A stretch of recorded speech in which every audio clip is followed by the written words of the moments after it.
Friends, welcome to Biology Made Easy. In the previous video, we have discussed the adaptations of animals to different abiotic factors. Now, in this video, we will discuss adaptations by plants to different environmental factors.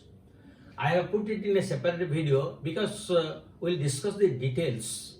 Because in books, only very few things are written, but the student has to know more things. Because in different examinations, such questions usually come. So, the adaptation of plants may be due to light, due to temperature, due to water conditions. And depending upon light, the plants are of two types. How the light influences or how the plants adapt. So, depending upon the light intensity, the plants are again of two types. They may be sciophytes or they may be heliophytes. Sciophytes are usually shade-loving plants. Shade-loving, while these are usually sun-loving plants. So shade-loving plants you might have marked, suppose you have put some plants in the pot and you have put them in your drawing room. Or in some studio or in some office in portico, some plants are there with luxuriant leaves. So do you take those pots to outside during daytime, again bring them inside during evening? No. Then how they are carrying out their photosynthesis?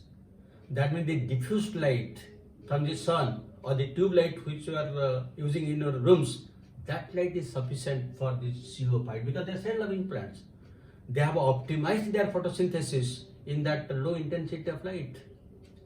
While think of the heliophytes like the mango and other big trees. They are sun-loving plants. They will have optimal photosynthesis only when they are put in sunlight. You cannot put the mango plant in your drawing room or in the studio. That will die. So depending upon this light intensity, the plants may be sciophytes or you can call them as sciophilous plants. These are heliophytes or heliophilous plants. Now, what is the effect of the temperature and water? Depending upon that, the plants are again of two types. They may be xerophytes or they may be hydrophytes. Now, let us discuss first the xerophytes. What is the effect of high light intensity and less availability of water? Xerophytes means high temperature and less water. So, how the xerophytes adapt themselves? The adaptation may be again morphological, anatomical or physiological. Suppose, let us discuss what is the morphological adaptations. So, morphological adaptation in case of xerophytes, you will find leaves are modified to spines. You might have marked in case of opusia. Opusia, the spines are nothing, they are modified leaves. So since the leaves are modified to spines, then how the photosynthesis will be carried out? Then the stem is green, flat, known as phylloclade. So the stem is converted to phylloclade. That means it is flat, green, and it can carry out photosynthesis. Then you will find, since the availability of water is very less, the root system will be very deep root system. So these are some of the morphological characters. Now if you come to the anatomical characters. In anatomy you find the thick layer of cuticle, then leaves are leathery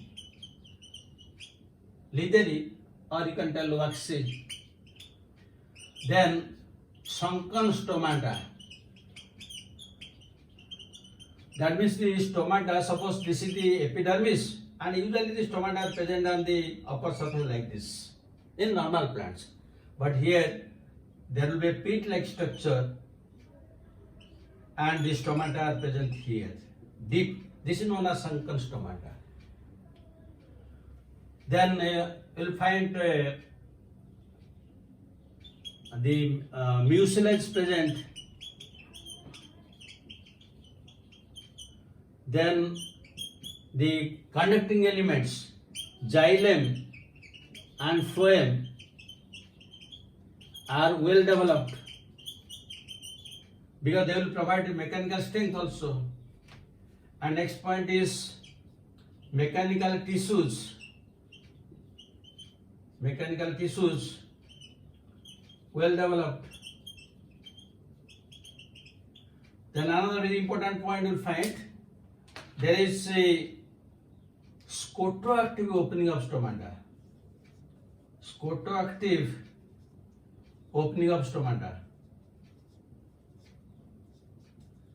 So scotoactive opening of stomata means the stomata will open during night time when there is no sunlight and will close during daytime when there is light.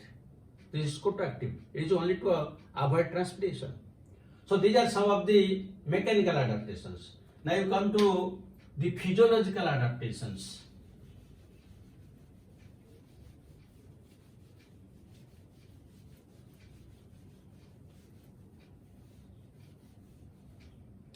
Physiological adaptation.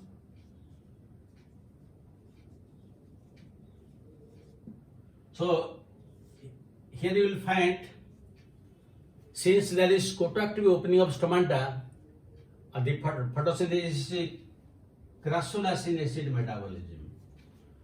That means it is similar to that of the C4 cycle. Since during night time you open and daytime is closed, that means when it is during night time, you will find the carbon dioxide will be, there will be acidification and formation of malic acid, and during daytime the malic acid will break down and carbon dioxide is available. So usually the C3 cycle can take place. There is no other crassulacean acid metabolism. So that is one important thing. Then the second point you will find, there are osmotic concentration. Osmotic concentration is high. Then the carbohydrates, particularly the pentosans, that means the pentosugars, pentosans are more in number. Next, organic acids, more. Then amino acid proline is high. Then you will get in the xerophytes, there is a particular type of protein known as chaperonin. Chaperonin. Chaperonin is a protein which is known as heat suck protein. Heat suck protein. So these proteins are present, they just function like a shock absorber. They absorb the heat so that the plant is safeguarded. Now here I will tell you one important thing, so because students confuse. This protein is known as chaperonin. But when discussing the ribosome, there also I have told you there is another protein known as chaperon. Chaperon, which is present in a ribosome, and that helps in the folding of proteins and to send it to different destinations like mitochondrial chloroplast. So chaperonin. So if it will be asked, suppose in the examination it will be asked the chaperonins or chaperonin is present in a ribosome, xerophytes, like that. In xerophytes, which of the following protein is present, if you will ask, and the choices chaperon, chaperonin, chaperonin, like that. Then you are more acquainted with the chaperonin. But that is not the answer. The answer is different.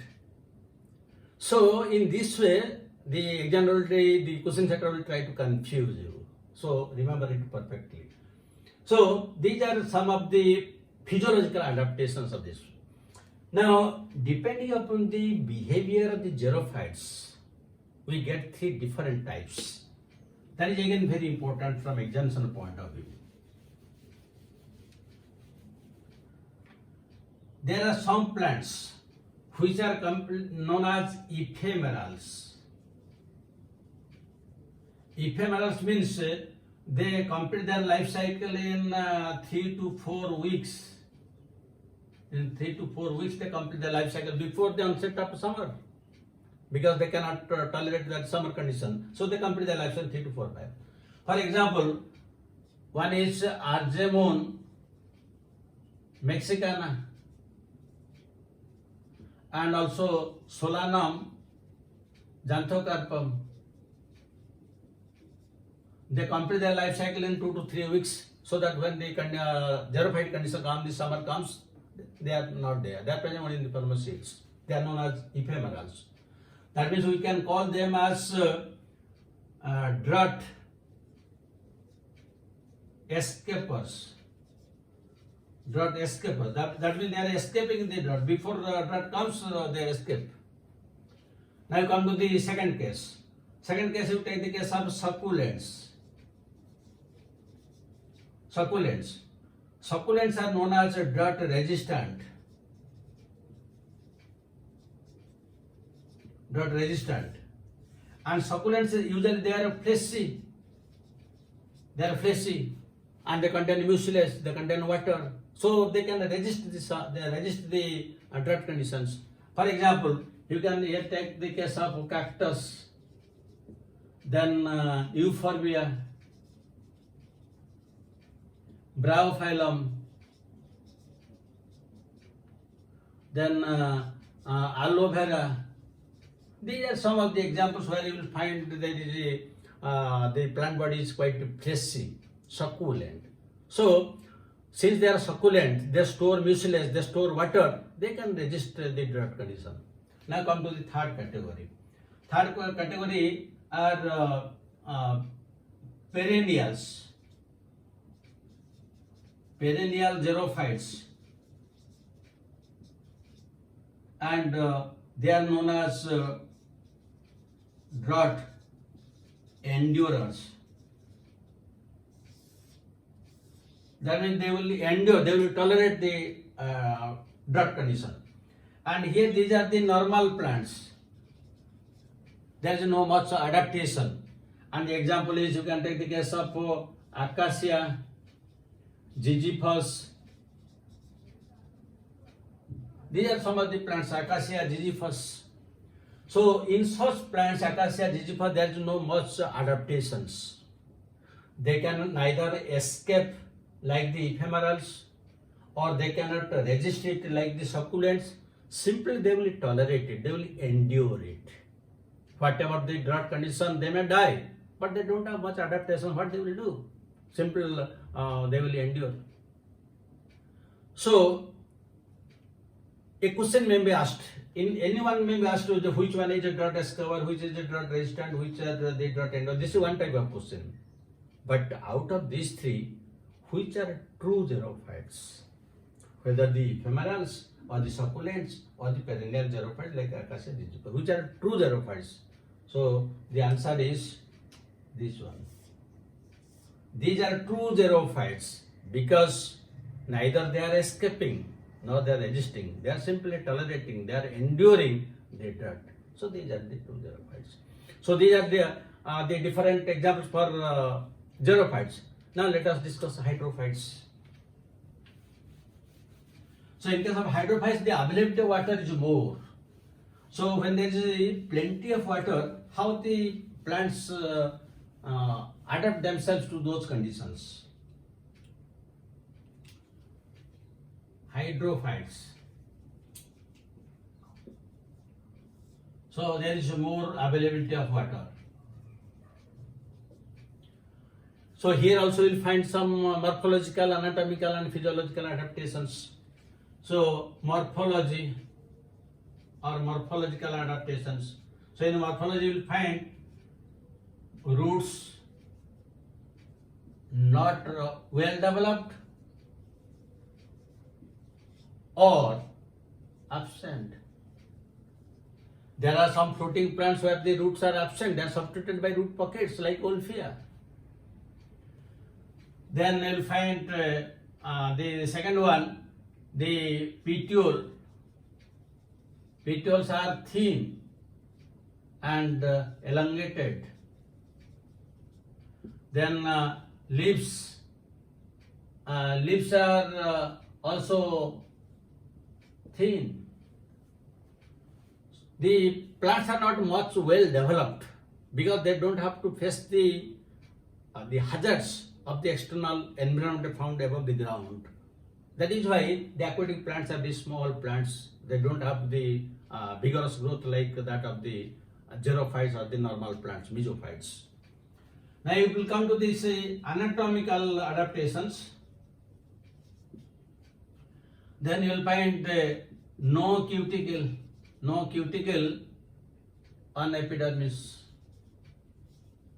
because these are aquatic plants, so sufficient amount of water is available. Then stomata may be absent. If present, it is epistematic. Epistematic, that means it will be present on the upper surface, not on the lower surface. Then you find mechanical tissues not well developed. Similarly, conducting tissues not well developed because they are within water. And the next point, air chambers, or you can call parenchyma found. That means for the purpose of fruiting, they contain air. Also, they are known as the parenchyma is known as parenchyma. So these are some of the anatomical characters. Now you will come to the physiological characters or adaptations.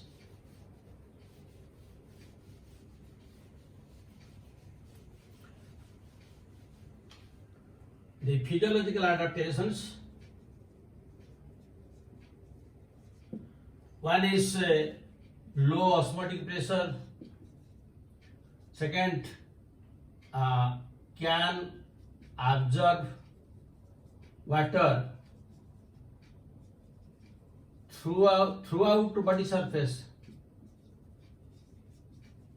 because in these plants the xylem is not well developed and water is available, and again there is no cuticle, so throughout the body surface they can absorb it. Then rate of respiration is low. And next, contain mucilage to prevent decaying. Since they are present in water, because whenever we put something in water, it decays in 2-3 days. But how these plants are surviving? That means they protect it by possessing some mucilage. So these are the different types of adaptations in case of xerophytes. Now the xerophytes may be again submerged, or they may be free-floating or rooted plants. The hydrophytes may be completely submerged. That means they are completely inside water. And the common example is hydrilla and vallisneria. Then there are some plants which are floating plants. Floating plants are usually the Wolffia, Eichhornia, Salvinia. These are some examples. Then rooted but immersed. That means the roots are within water, but the plant is above. So here you can take the case of lotus and water lily. The plant is within water, but so the leaves and the flowers are above water. So they are rooted but immersed. So these are the different types of adaptations to light and heat and water, and accordingly we are getting the different types of adaptations, and these are the different types of. Sometimes there is a case where there will be combination of both xerophytic and hydrophytes, and they are usually halophytes. Halophytes. Halophytes means the plants which usually survive in saline conditions. And the common example is mangroves. Mangroves. The mangroves, they survive in the saline condition. They are present in the sea coast, where both hydrophytic, sufficient amount of water is available. So sufficient amount of water is available, but this is seawater with salinity. So there is water is present physically, but physiologically it is not available because of higher concentration. So it is xerophyte condition. So there you will find in halophytes, you will find some conditions like the vivipary germination. That means the fruits, the seeds will germinate while still in the plant, because below water is saline, that is vivipary. Then you will find the pneumatophores. Pneumatophores. Since within the soil there is roots cannot penetrate, they cannot get sufficient amount of, so some roots that come above the ground, known as the pneumatophores. These are some special characters. Then also you will find sunken stomata. And again you will find there are glands known as salt glands. If this salt concentration in the plant will increase, that will be restricted to glands. Salt glands are found. And some other characters like physiological characters, that means the presence of proline amino acid, organic acids, pentosanes, all these things are present. Then because they also possess some of the xerophyte character. They are halophytes. They grow in saline conditions. So thank you very much for watching the video. And from this part, questions may come. Suppose in a xerophyte, what are the characters, or in a hydrophyte, what are the characters? This is also important from examination point of view. So have a good day.